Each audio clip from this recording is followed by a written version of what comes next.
How to fix TD Auto Finance app not working. If your app is not working properly, there are a few quick fixes you can try. Start by checking your internet connection. Make sure you have connected to a stable Wi-Fi or mobile data network, as a weak connection can cause the app to stop working. Next, try closing the app completely and reopening it. Sometimes a simple restart can solve minor glitches.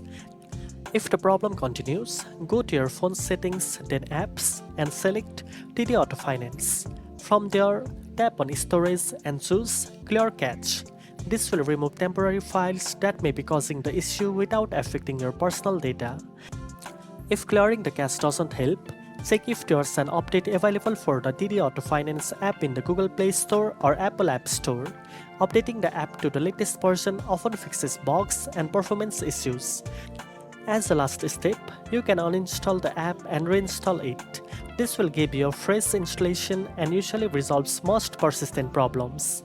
Now you know how to fix TD Auto Finance app not working on your device.